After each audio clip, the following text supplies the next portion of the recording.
Salam Bapak Ibu Saudara yang dikasihi Tuhan. Selamat pagi.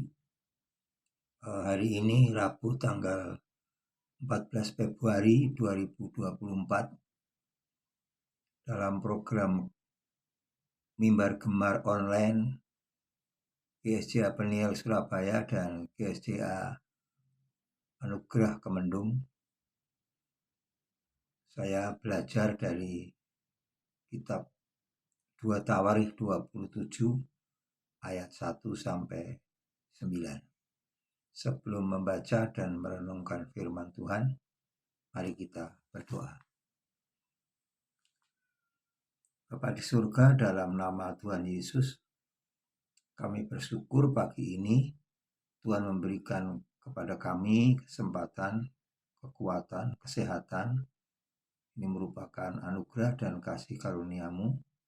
Dan pagi hari ini kami mau mengawali dengan membaca firman-Mu dan merenungkannya.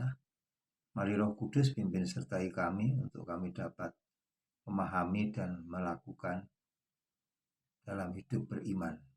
Dalam nama Tuhan Yesus kami berdoa. Amin. Ya, saya akan bacakan dari 2 Tawarikh pasal 27 ayat 1 sampai dengan 9. Demikian. Yotam berumur 25 tahun pada waktu ia menjadi raja. Dan 16 tahun lamanya ia memerintah di Yerusalem. Nama ibunya ialah Yerusa anak Sadok. Ayat 2. Ia melakukan apa yang benar di mata Tuhan, tepat seperti yang dilakukan Usia ayahnya. Hanya ia tidak memasuki bait Tuhan, tetapi rakyat masih saja melakukan hal yang rusak. Ayat 3. Ia mendirikan pintu gerbang tinggi di rumah Tuhan dan mengadakan banyak pembangunan pada tembok Ofel. Ia mendirikan juga kota-kota di pegunungan Yehuda dan benteng-benteng serta menara-menara di hutan-hutan. Ia berperang melawan Raja Bani Amon dan mengalahkannya, sehingga pada waktu tahun itu juga Bani Amon membayar kepadanya 100 talenta perak, 10.000 kor gandum, dan 10.000 kor jelai. Juga pada tahun kedua dan ketiga, Bani Amon membawa upeti itu kepadanya. 6. Yotam menjadi kuat karena ia mengarahkan hidupnya kepada Tuhan Allahnya. Selebihnya dari riwayat Yotam, segala peperangan dan tingkah langkahnya, sesungguhnya semuanya itu tertulis dalam kitab Raja-Raja Israel dan Yehuda. 8. Ia berumur 25 tahun pada waktu ia menjadi raja, dan 16 tahun lamanya ia memerintah di Yerusalem. Kemudian Yotam mendapat perhentian bersama-sama nenek moyangnya, dan ia dikuburkan di kota Daud. Maka Ahaz anaknya menjadi raja menggantikan dia. Demikian pembacaan firman Tuhan. Terpujilah Kristus.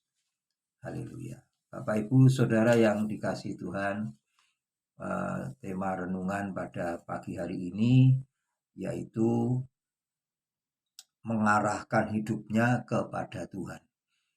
Mengarahkan hidupnya kepada Tuhan. Nah, Bapak Ibu Saudara yang dikasihi Tuhan, kisah Yotam ini pendek, singkat. Namun demikian kita mau belajar dari kisahnya kehidupan Yotam. Bapak Ibu Saudara, dalam catatan kitab Tawarikh ini, yaitu tentang 3 raja.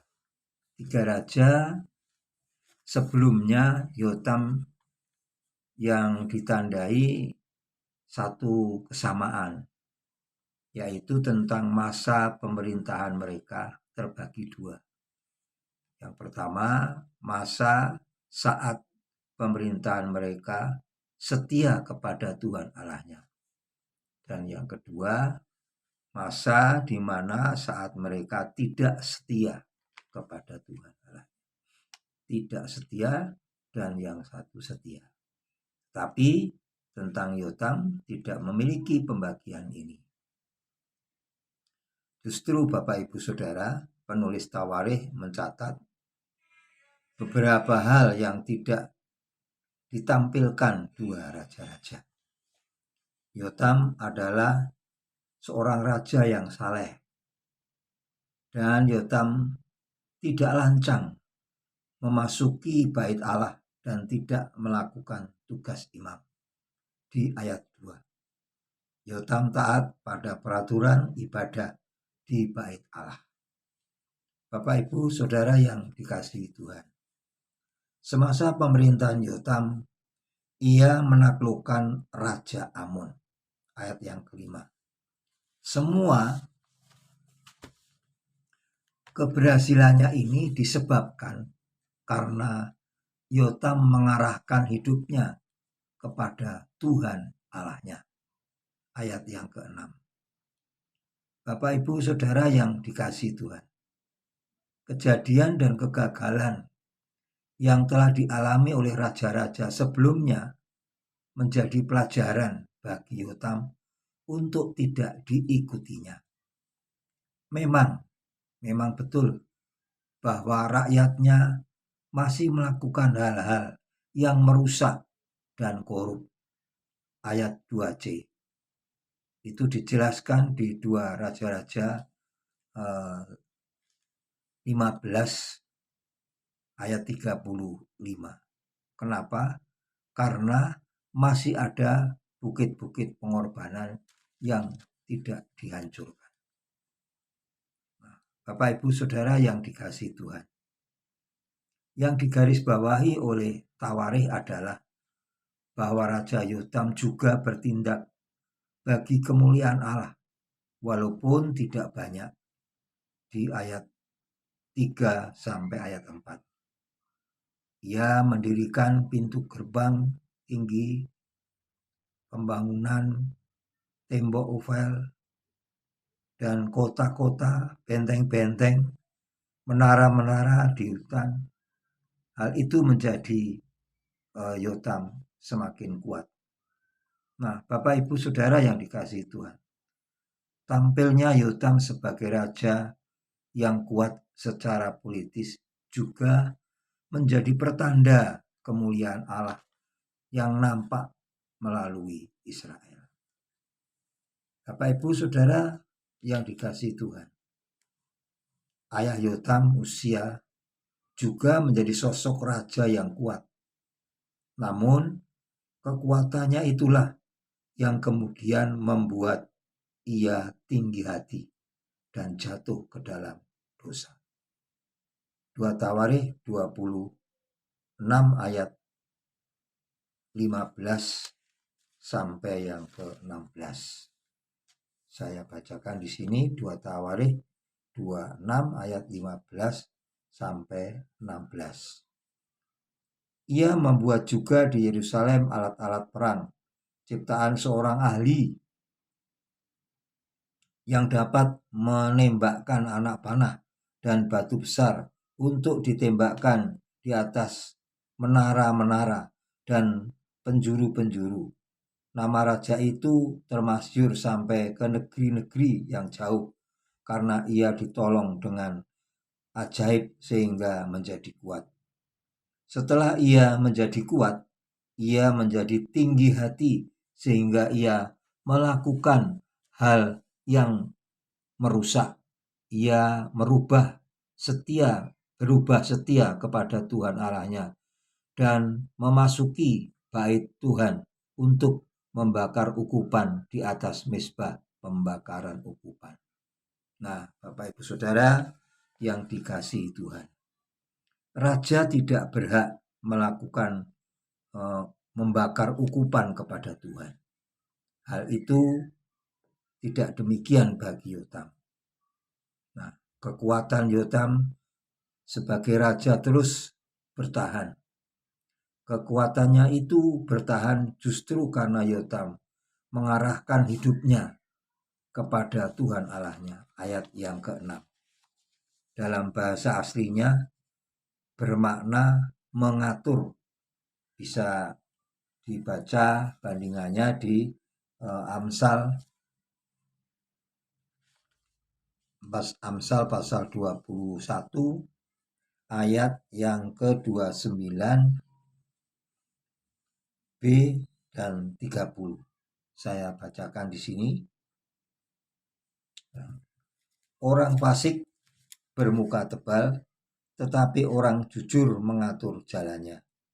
Tidak ada hikmat dan pengertian, dan tidak ada pertimbangan yang dapat menandingi Tuhan. Nah, Bapak Ibu Saudara yang dikasihi Tuhan, Yotam dengan penuh kesadaran dan kerendahan hati mengarahkan dan mengatur di setiap aspek kehidupannya dalam pemerintahannya sebagai raja hanya kepada apa yang benar bagi Tuhan. Nah, kekuatan Yotam bertumpu padahal semuanya itu hanya untuk kemuliaan nama Tuhan Allahnya. Sesuai dengan tema arah hidupnya sebagai raja, ia mengarahkan hidupnya hanya kepada Tuhan Allahnya. Yang menjadi renungan bagi kita di sini, di zaman sekarang, apakah dalam seluruh aspek kehidupan kita bertumpu pada kekuatan Tuhan atau mengandalkan kekuatan-kekuatan di luar Tuhan? Dan panggilan kita sebagai orang Kristen, sebagai anak-anak Tuhan, orang percaya kepada Yesus, itu menjadi kesaksian hidup